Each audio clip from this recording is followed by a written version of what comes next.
Perkenalkan, nama saya Fani Dwi Astika Nasution, mahasiswa semester 5, program studi Administrasi Bisnis Politeknik Negeri Medan. Pada kesempatan kali ini, saya akan menjelaskan mengenai public relation. Nah, ada beberapa poin yang akan saya jelaskan mengenai public relation. Yang pertama ialah, apa sih pengertian public relation itu? Yang kedua adalah, bagaimana sejarah public relation di dunia maupun di Indonesia. Yang ketiga adalah, apa sih perbedaan public relation, marketing, advertising, dan sales. Dan yang keempat adalah, apa sebenarnya peran dan fungsi public relation itu sendiri. Dan yang kelima adalah, hal-hal apa saja yang menjadi poin untuk menjadi seorang public relation. So, stay tune ya. Nah, PR ataupun public relation adalah suatu manajemen dari berbagai hubungan antara suatu lembaga dengan publiknya. Publiknya itu apa saja? Ya, benar sekali. Publiknya adalah semua stakeholder yang berhubungan dan berkepentingan dengan lembaga tersebut. Hal ini dilakukan karena adanya tujuan yang akan dicapai. Perkembangan public relation sendiri itu ada sejak beriringan dengan perkembangan kehidupan manusia.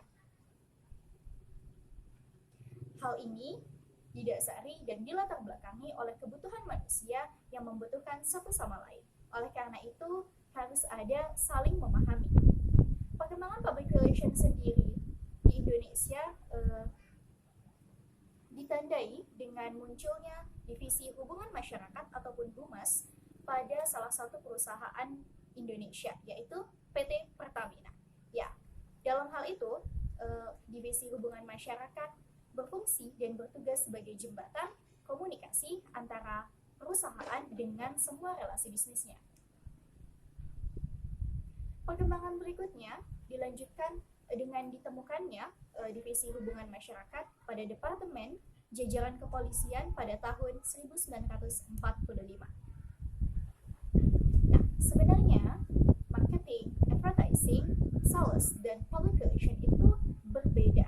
Nah, berbicara tentang marketing, maka berbicara tentang sasaran dan strategi memasuki sebuah pasar. Strategi dalam memasuki sebuah pasar, baik itu price-nya, baik itu produknya, baik itu place-nya, maupun promosinya. Nah, jika berbicara tentang advertising, maka berbicara tentang informasi persuasif ataupun ajakan, bujukan yang dilakukan untuk menjadi minat para pelanggan membeli sebuah produk. Nah, sedangkan public relation itu sendiri berfungsi sebagai membentuk citra perusahaan dan menginformasikan pengetahuan dan pengalaman publik terhadap perusahaan ataupun produk itu sendiri. Nah, teman-teman sekalian, sebenarnya peran dan fungsi apa sih public relation ini? Nah, terdapat beberapa poin tentang peran dan fungsi public relation. Di antaranya ialah, pertama, public relation berperan sebagai menganalisis masalah. Nah, dalam hal ini, public relation bertugas menganalisis masalah-masalah yang terjadi baik di dalam maupun di luar perusahaan. Yang kedua adalah public relation berfungsi sebagai fasilitator komunikasi. Nah, dalam hal ini, public relation berfungsi sebagai fasilitator komunikasi antara baik di dalam maupun di luar.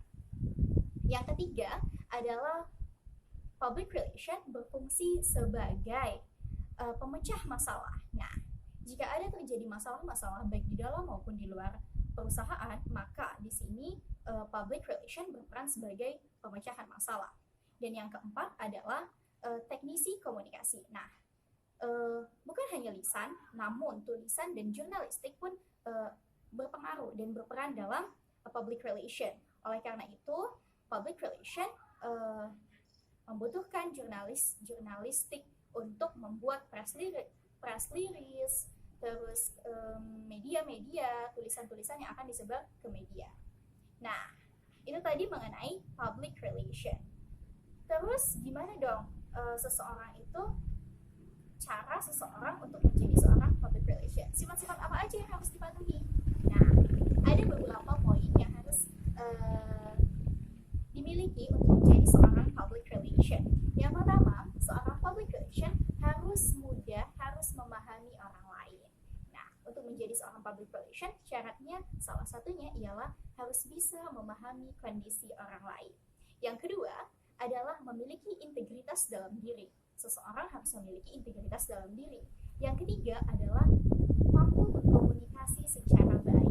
Nah, karena public relation berhubungan dengan intern ataupun extern, maka seorang public relation harus memiliki komunikasi yang baik. Selanjutnya, poinnya ialah public relation harus serba tahu. Nah, menjadi seorang public relation berarti harus kepo dan serba tahu segala masalah-masalah yang terjadi baik di luar maupun di dalam perusahaan. Karena itu kamu sudah termasuk